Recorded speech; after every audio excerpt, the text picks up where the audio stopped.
ଶ୍ରେଣୀ ପିଲାମାନଙ୍କୁ ମାଇଲ୍ସ ଏଡୁକେସନକୁ ସ୍ୱାଗତ ଜଣାଉଛି। ତ ପିଲାମାନେ ତମମାନଙ୍କର ଆଜି ଆମେ କ'ଣ ପଢ଼ିବା? ଭୂଗୋଳ।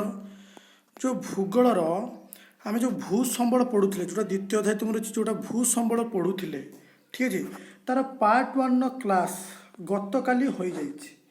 ପାର୍ଟ 2ରେ ଆମେ କିଛି ପଢ଼ିଥିଲେ ଯେଉଁଟା ଭୂ ସମ୍ବଳର ପ୍ରକାର ଭେଦ ବିଷୟରେ ପଢ଼ିଥିଲେ, ନୁହେଁ କି? ଏଇ ଯେଉଁ ଭୂ ସମ୍ବଳର ପ୍ରକାର ଭେଦ ବିଷୟରେ କିଛି ପଢ଼ିଥିଲେ, ଯାହାକି ଭୂ ସମ୍ବଳକୁ 3 ଭାଗରେ ବିଭକ୍ତ କରାଯାଇଥିଲା, ଯଥା ସମତଳ ଭୂମି, ମାଳଭୂମି, ପାର୍ବତ୍ୟ ଭୂମି।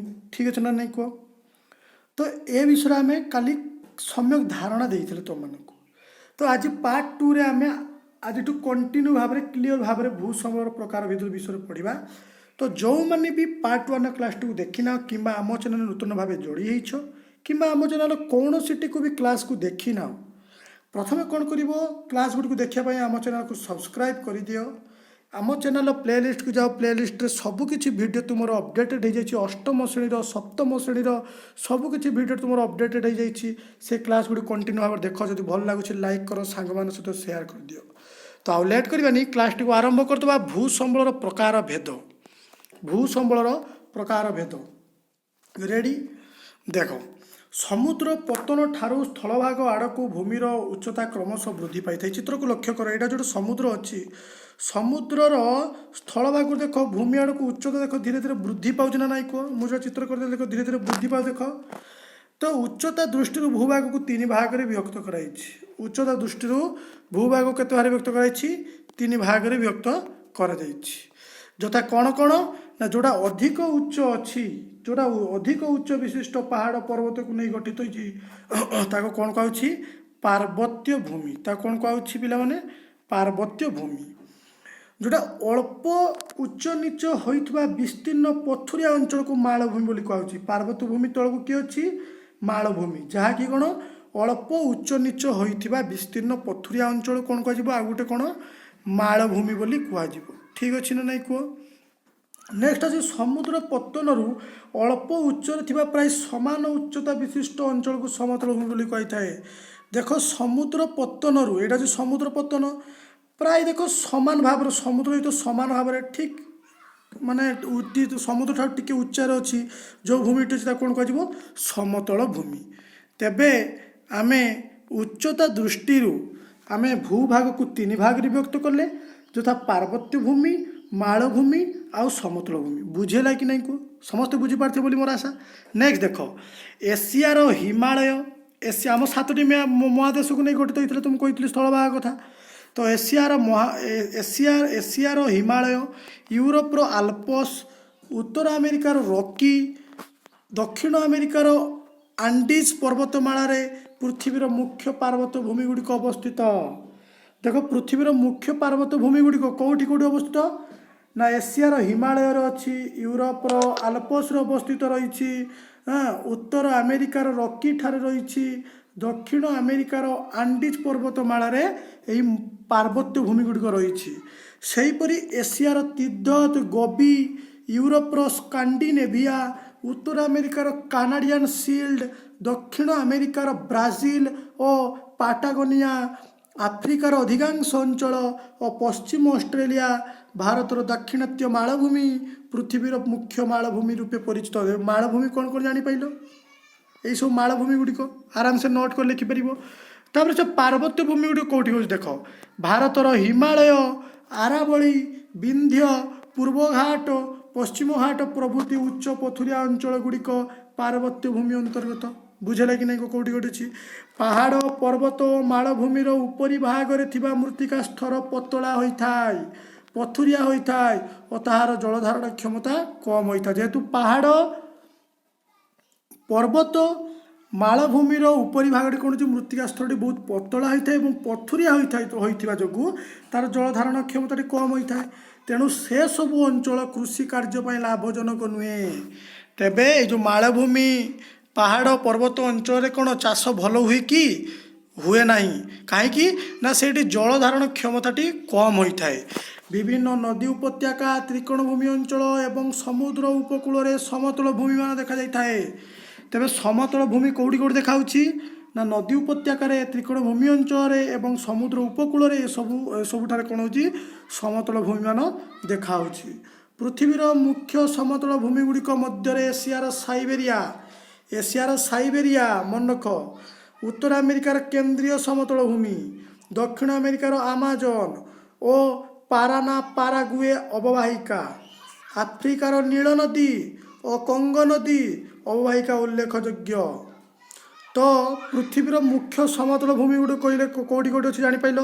ଏସିଆର ସାଇବେରିଆ, ଉତ୍ତର ଆମେରିକାର କେନ୍ଦ୍ରୀୟ ସମତଳ ଭୂମି, ଠିକ୍ ଅଛି, ଦକ୍ଷିଣ ଆମେରିକାର ଆମାଜନ ଓ ପାରାଗୁଏ ଯେଉଁଟା ଦକ୍ଷିଣ ଆମେରିକାର ରହିଛି, ତାପରେ ଆଫ୍ରିକାର ନୀଳ ନଦୀ ଓ କଙ୍ଗୋ ନଦୀ, ଏସବୁ କ'ଣ ସମତଳ ଭୂମି ଗୁଡ଼ିକ ଦେଖାଉଛି ଏଇ ଜାଗାରେ। ତ ଭାରତର ଗାଙ୍ଗେୟ ଓ ଉପକୂଳବର୍ତ୍ତୀ ସମତଳ ଅଞ୍ଚଳ ଓ ଓଡ଼ିଶାର ମହାନଦୀ ଅବବାହିକା ଓ ବଙ୍ଗୋପସାଗରର ଉପକୂଳ ଅଞ୍ଚଳ ସମତଳ ଭୂମି ରୂପରେ ପରିଚିତ।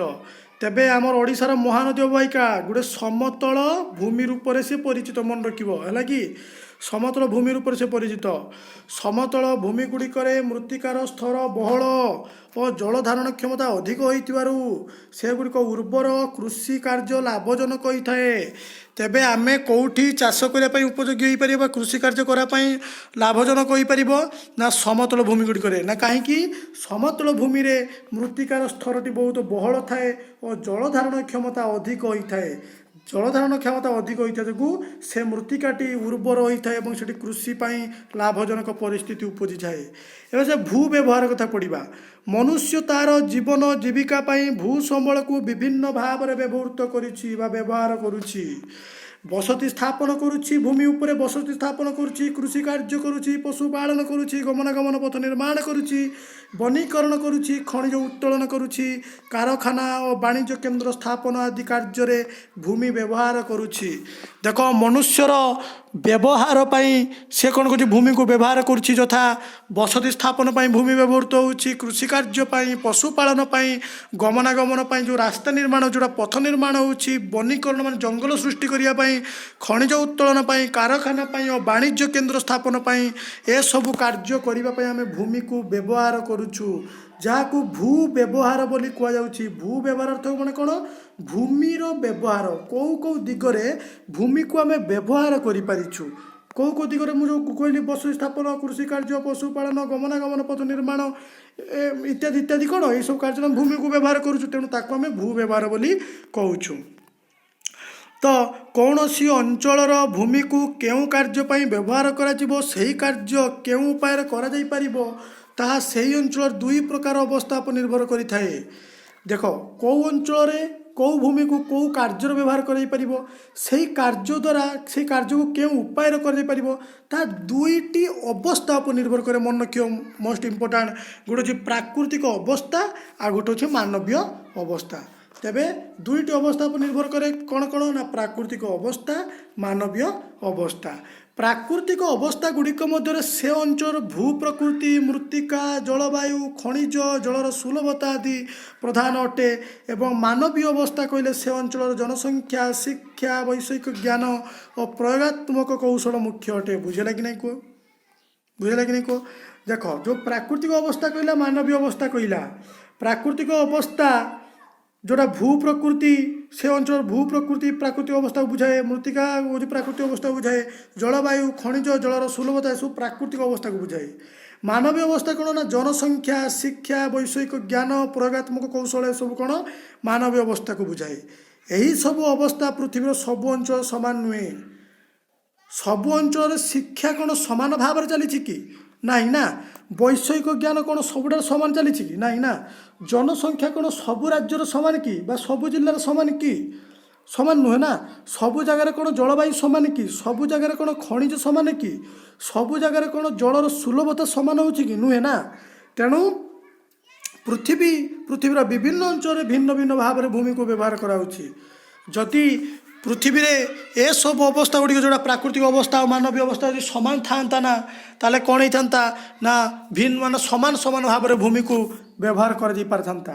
କି ଯେହେତୁ ଏସବୁର ଅବସ୍ଥା ପୃଥିବୀର ସବୁ ଅଞ୍ଚଳରେ ବା ସବୁ ସ୍ଥାନରେ ସମାନ ନୁହେଁ, ତେଣୁ ବିଭିନ୍ନ ଅଞ୍ଚଳରେ ଭିନ୍ନ ଭିନ୍ନ ଭାବରେ ଭୂମିକୁ ବ୍ୟବହାର କରାଯାଉଛି। ତୁମେ ଜାଣିଛ କି ପୃଥିବୀରେ ଥିବା ମୋଟ ସ୍ଥଳଭାଗର ଶତକଡ଼ା 30% ଭୂମିରେ ପୃଥିବୀର ମୋଟ ଜନସଂଖ୍ୟାର 90% ଲୋକ ବାସ କରନ୍ତି। ହେଲା, 30 ଭାଗ ଭୂମିରେ ମନେ ରଖ 30 ଭାଗ ଭୂମି ସ୍ଥଳ ଭାଗର 30 ଭାଗ ଭୂମିରେ ପୃଥିବୀର ଯେତେ ଜନସଂଖ୍ୟା ଅଛନ୍ତି ସେଥିରୁ 90 ଭାଗ ଲୋକ ବାସ କରୁଛନ୍ତି। ସେଗୁଡ଼ିକ ପୃଥିବୀର ଜନବହୁଳ ଅଞ୍ଚଳ। ଅବଶିଷ୍ଟ 70 ଭାଗ ଭୂମିରେ ଶତକଡ଼ା 10 ଭାଗ ଲୋକ ବାସ କରୁଥିବାରୁ ସେଗୁଡ଼ିକ ପୃଥିବୀର ଜନବିରଳ ଅଞ୍ଚଳ। ଦେଖ ଯେଉଁ 30 ଭାଗରୁ 90 ଭାଗ ଲୋକ ବାସ କରୁଛନ୍ତି, ଆଉ ଯେଉଁ 70 ଭାଗ ଭୂମି ରହିଗଲା, ମାନେ 30 ଭାଗ ଭୂମିରୁ 70 ଭାଗ ଜନସଂଖ୍ୟା ରହୁଛି, ଆଉ ଯେଉଁ ରେଷ୍ଟ ରହିଲା କି 70 ଭାଗ, 70 ଭାଗରୁ ମାତ୍ର 10 ଭାଗ ଲୋକ ବାସ କରୁଛନ୍ତି। ତେଣୁ ଯେଉଁ 70 ଭାଗରୁ 10 ଭାଗ ଲୋକ ବାସ କଲେ ସେଇ ଅଞ୍ଚଳକୁ ଆମେ ଜନବିରଳ ଅଞ୍ଚଳ ବୋଲି କହିବା। ମାନେ କିଞ୍ଚିତ୍ ସେଠି ଲୋକ ଦେଖାଯାଉଛନ୍ତି, କିନ୍ତୁ ଯେଉଁଠି ଅଳ୍ପ ଭୂମି ଥାଇ ଅଧିକ ଲୋକ ବାସ କରୁଛନ୍ତି ସେଠିକୁ ଜନବହୁଳ ଅଞ୍ଚଳ ବୋଲି କୁହାଯାଉଛି। ବୁଝିଲା କି ନାହିଁ କୁହ? ବୁଝିପାରିଛ? ତ ପିଲାମାନେ এইটা କ'ଣ ଦେଇଛି ଦେଖ, ପୃଥିବୀର କେତେକ ବଛା ବଛା ଭୂ ବ୍ୟବହାର ନମୁନା ଶତକଡ଼ା ଦେଇଛି। ଦେଖ ଅଷ୍ଟ୍ରେଲିଆରେ କୃଷିଭୂମି କେତେ ବ୍ୟବହାର କରାହେଉଛି, ଚାରଣଭୂମି କେତେ ବ୍ୟବହାର କରାହେଉଛି, ବନଭୂମି କେତେ ବ୍ୟବହାର କରୁଛି, ଅନ୍ୟାନ୍ୟ କେତେ ବ୍ୟବହାର କରାଯାଉଛି। ଭୂମି ମାନେ ଭୂମିକୁ କିଭଳି ଭାବରେ ବ୍ୟବହାର କରାଯାଉଛି। ବ୍ରାଜିଲରେ ଦେଖ କୃଷିଭୂମି 9 ହେଲା, ଚାରଣଭୂମି 20, ବନଭୂମି 66 ଭାଗ, ଅନ୍ୟାନ୍ୟ 5 ଭାଗ। ମାନେ ଦେଖ ସବୁ ଦେଶର ଭୂ ବ୍ୟବହାର ଗୁଡ଼ିକ ଗୋଟେ କ'ଣ ଡାଇଗ୍ରାମରେ ଦେଇଦେଇଛି ବା ଚାର୍ଟରେ ତୁମକୁ ଦେଇଦେଇଛି। ଏସବୁ ତୁମେ ପଢ଼ିଦେବ, ଡିଟେଲ୍ସ ଭଲ ଭାବରେ ମନେ ରଖିଦେବ। ଠିକ୍ ଅଛି। ତ ଆଜିର କ୍ଲାସ୍ଟିକୁ ଆମେ ଏଣ୍ଡ କରିବା। ପରବର୍ତ୍ତୀ କ୍ଲାସ୍ରେ ପଢ଼ିବା ଏଇ ସାରଣୀକୁ ତୁମେ ଆଜି ପଢ଼ି ଦେଇଥିବ। ପଢ଼ି ସାରିଲା ପରେ ଆମେ ଏଇ ନେକ୍ସଟ ପାଠକୁ ପଢ଼ିବା। ଠିକ୍ ଅଛି। ତ ଆଜି କ୍ଲାସ୍ଟିକୁ ଏଣ୍ଡ କରିବା। ପରବର୍ତ୍ତୀ କ୍ଲାସ୍ରେ ଆମେ ଦେଖିବା ଭୂଗୋଳ। ତ ଆଜି କ୍ଲାସ୍ଟି କେମିତି ଲାଗିଲା କମେଣ୍ଟ ମଧ୍ୟ ନିଶ୍ଚିତ ଭାବରେ ଜଣାଇବ। ଯଦି ଭଲ ଲାଗିଛି ଲାଇକ୍ କର, ସାଙ୍ଗମାନଙ୍କ ସହିତ ସେୟାର କରିଦିଅ। ଧନ୍ୟବାଦ। ଜୟ ଜଗନ୍ନାଥ। ପରବର୍ତ୍ତୀ କ୍ଲାସ୍ରେ ଭେଟ ହେବା।